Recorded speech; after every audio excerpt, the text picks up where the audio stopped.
Bonjour, hello everybody. I am very happy to chair this session organized by the Global Department of the Institut Convergence Migration.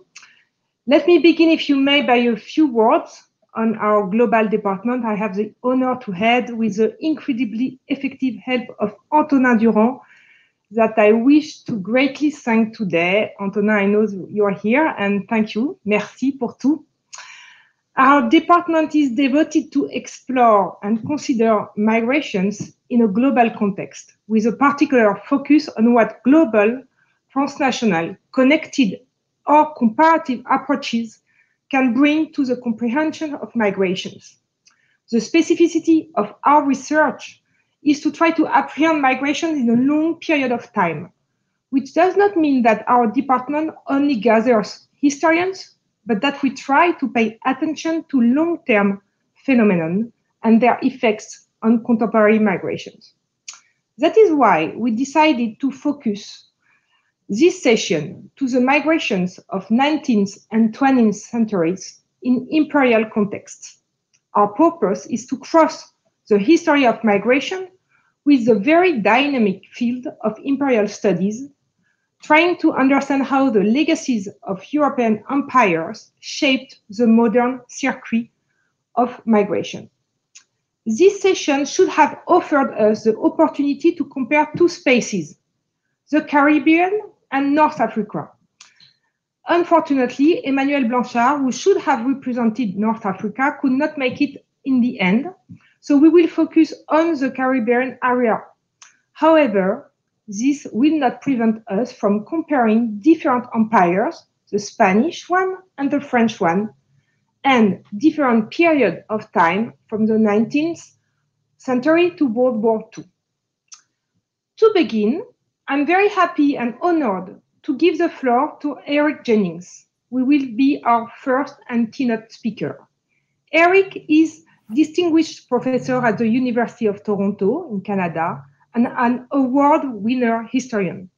He's a specialist of modern French colonial history, and his books include Vichy in the Tropics, Stanford University Press, 2001, and in French, Vichy sous les tropiques chez Grasset en 2004, Imperial Heights, University of California Press, 2011, and recently, Escape from Vichy, the Refugee Exodus to the French Caribbean, Harvard University Press, 2018, traduit en français par Les bateaux de l'espoir, Vichy, les réfugiés et la filière martiniquaise aux éditions du CNRS en 2020.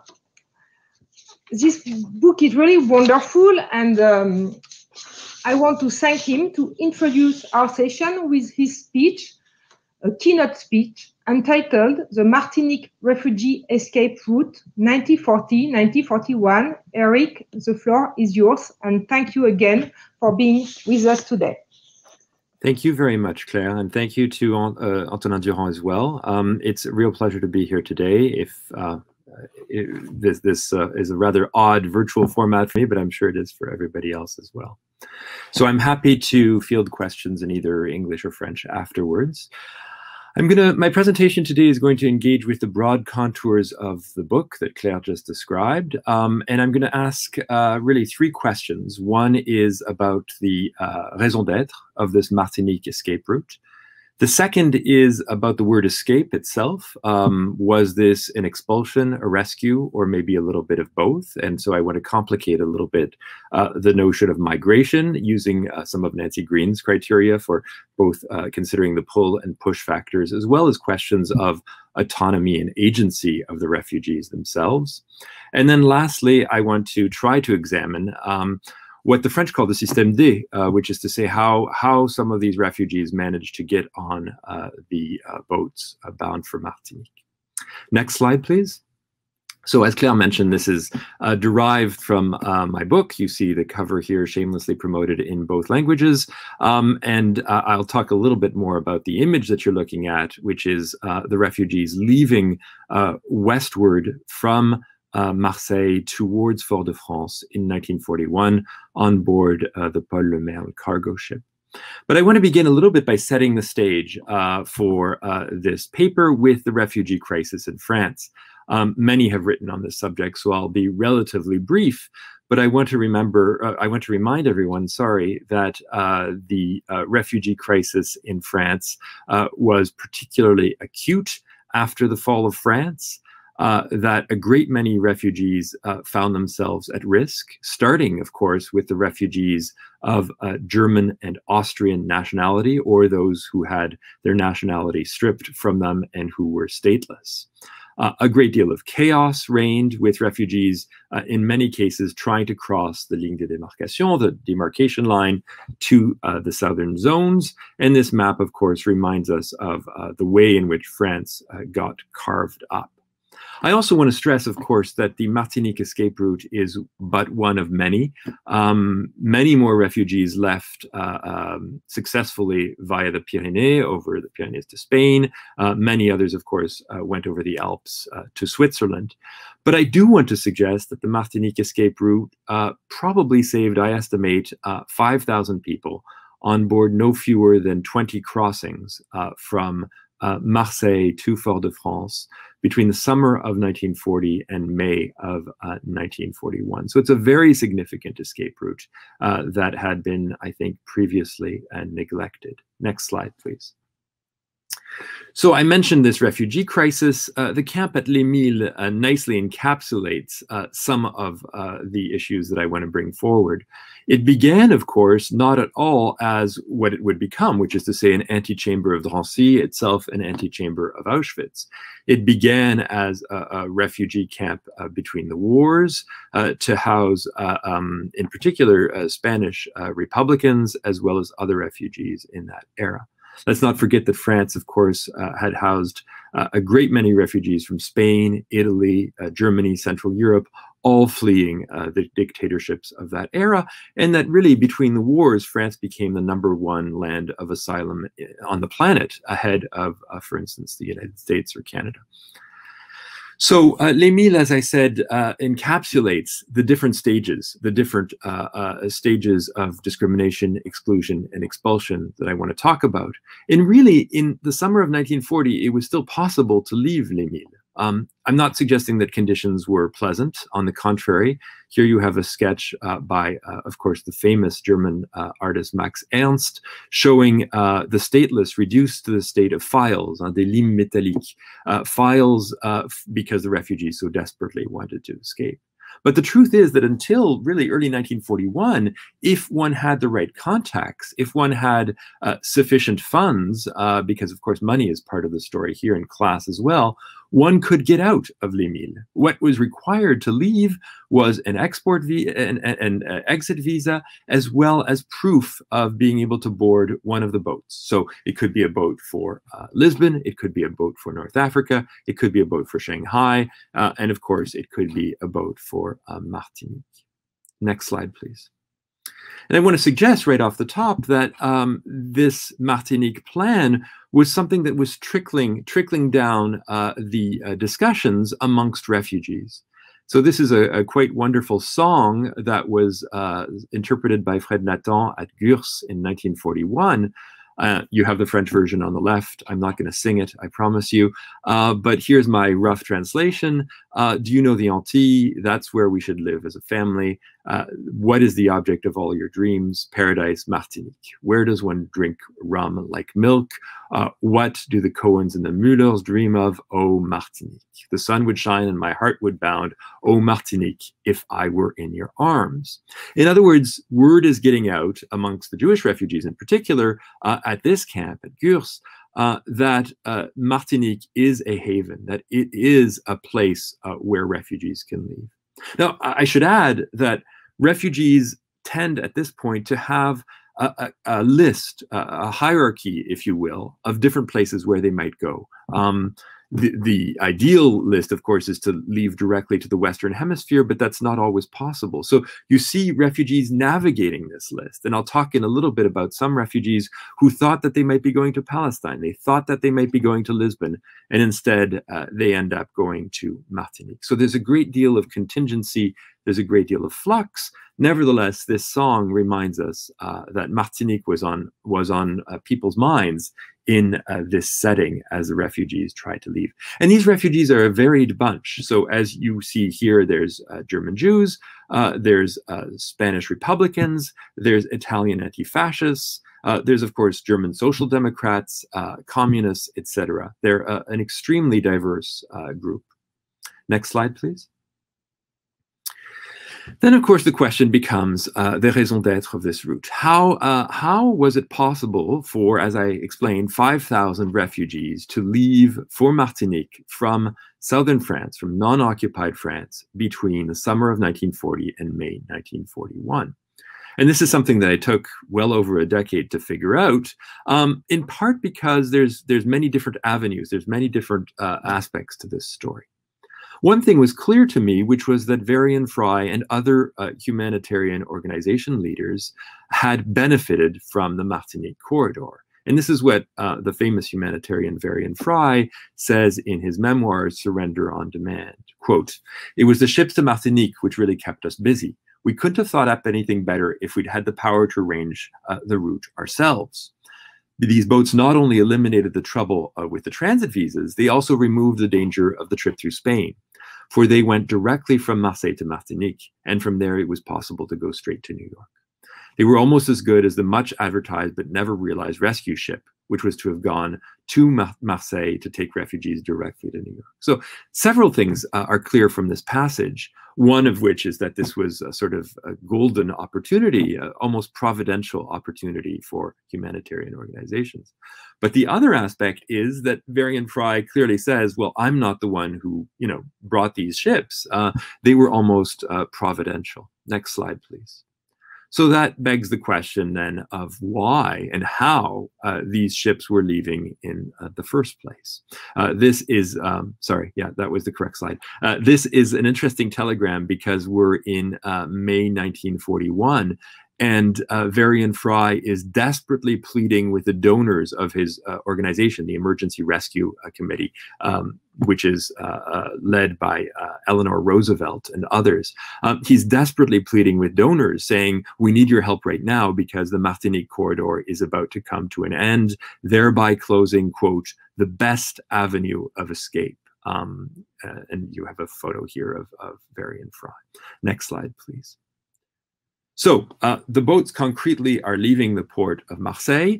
They are heading, many of them stop in Alger, Oran, and then they go along the coast of Africa, as you can see on this slide, directly to Martinique. A few observations about the crossing itself very quickly. One is that these boats, for the most part, with one exception, are cargo mixed. So these are mixed cargo ships.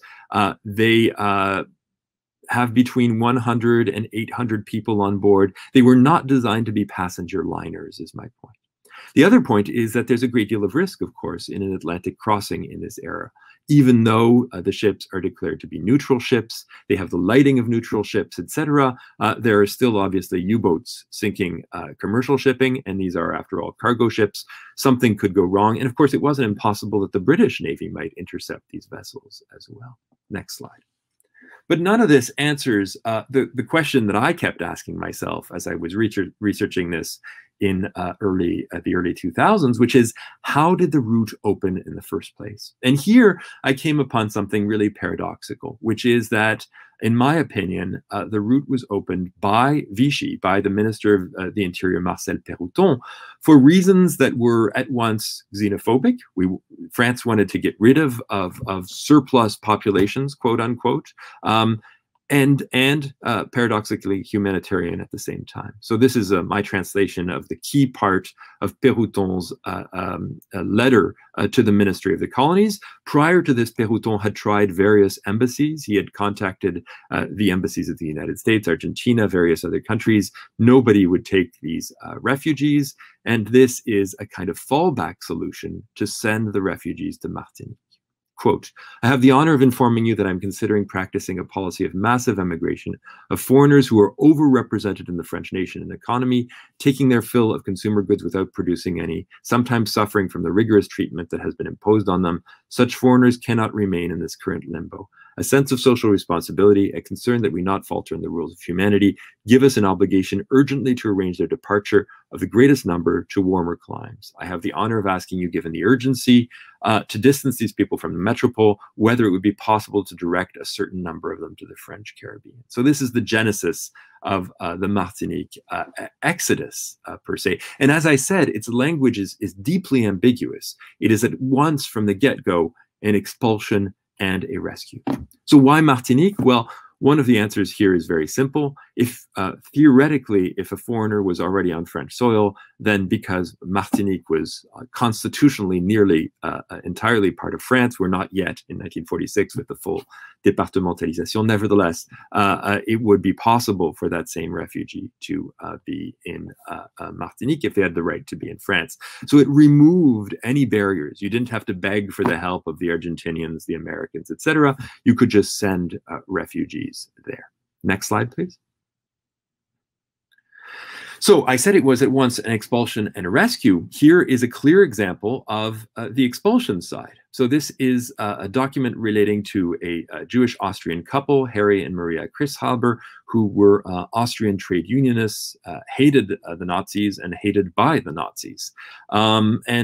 This is the letter that they received. In February 1941, the Montauban prefecture wrote to them saying, I have the honor of informing you that in view of an imminent collective departure of emigrants, you are to be sent to Marseille with your family. Please present yourself to the Montauban train station on February 25th at 11 a.m. An escort will await you, holding your passport and your exit visa. So, yes, they were delighted to receive this. They probably jumped for joy when they got the news. Nevertheless, they're going to be escorted by gendarmes.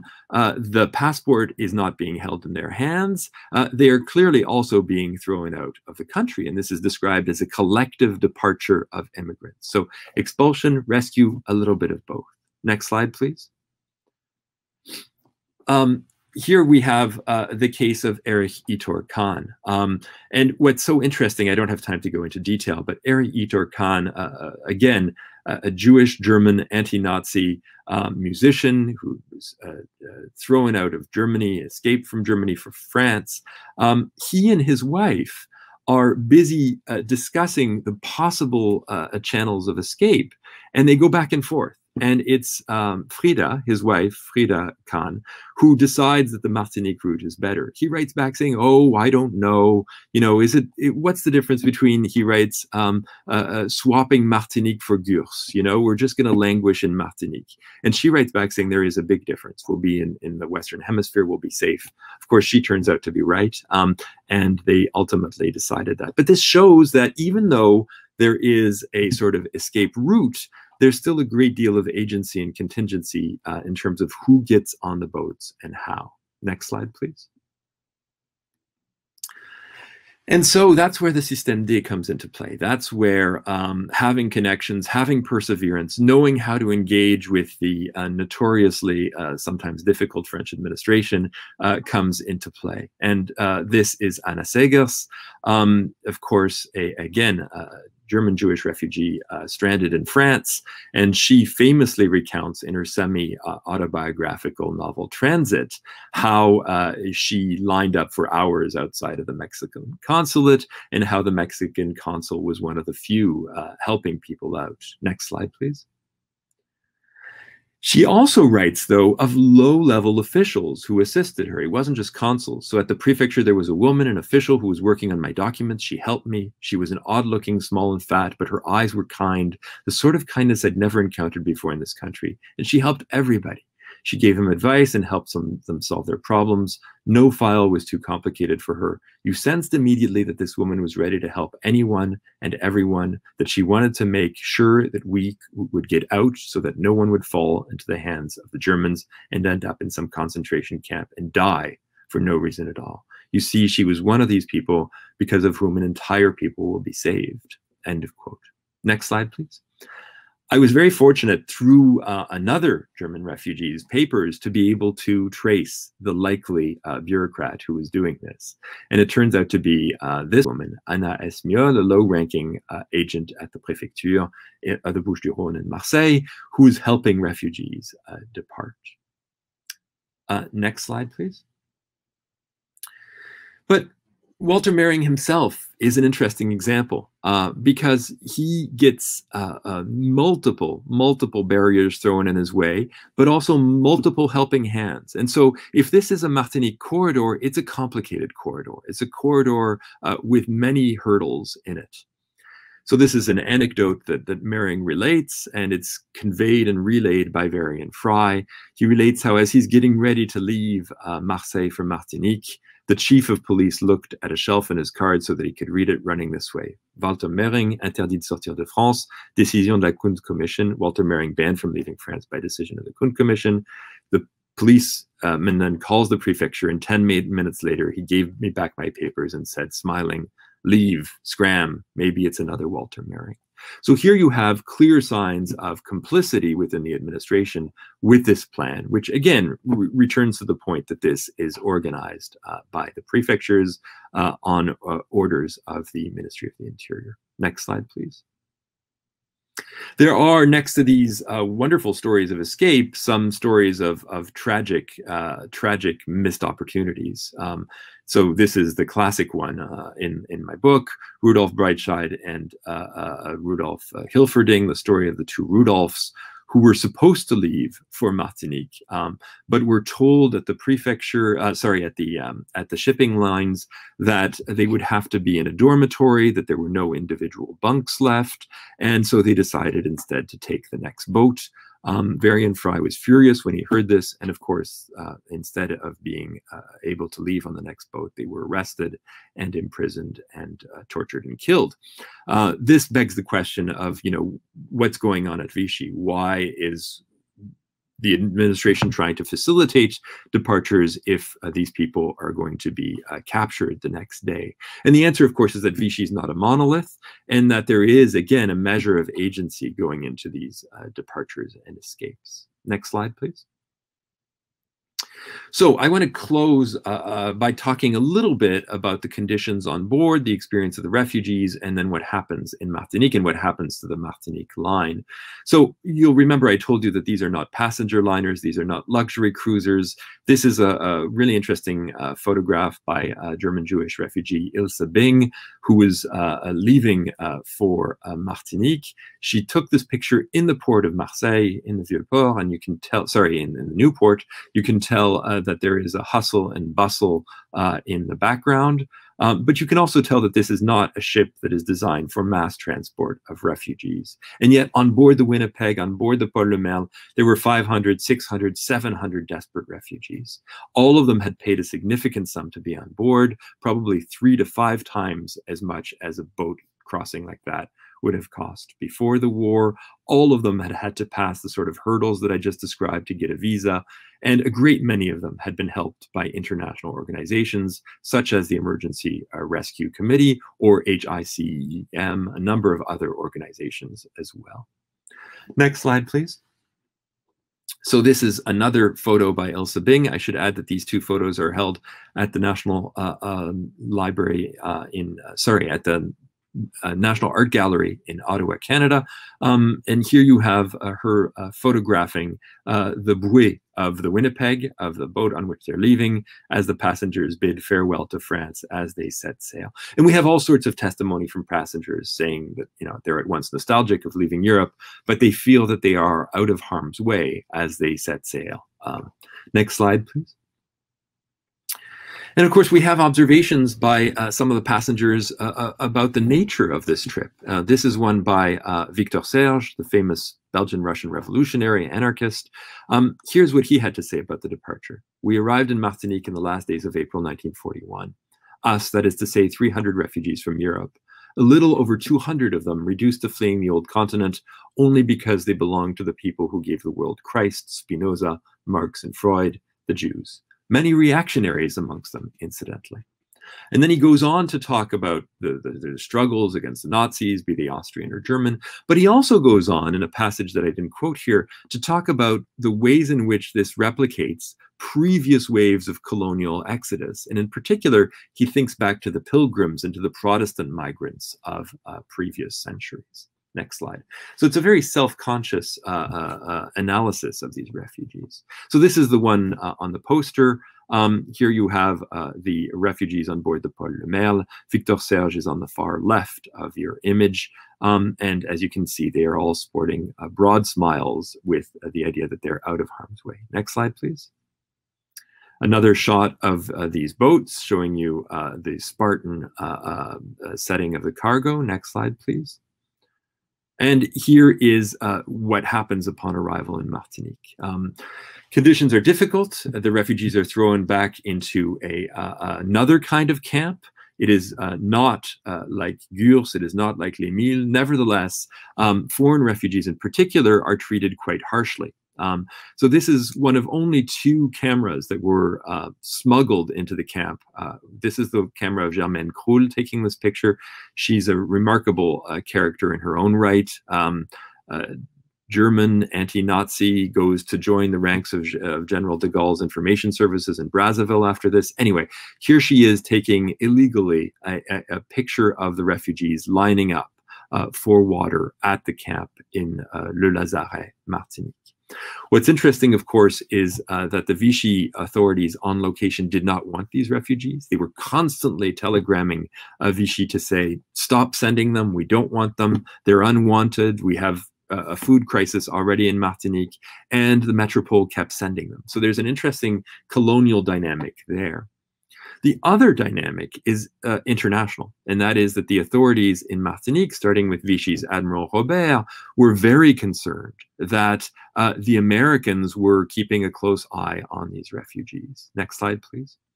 And that, of course, is the tragic undoing of the Martinique route, because American officials were absolutely persuaded that these refugees with Germanic-sounding names on board, well, that they might very well be Gestapo agents. And so eventually, by the spring of 1941, these concerns mount to such a degree that they border on the sort of hysteria that you see during the Castro years in Cuba.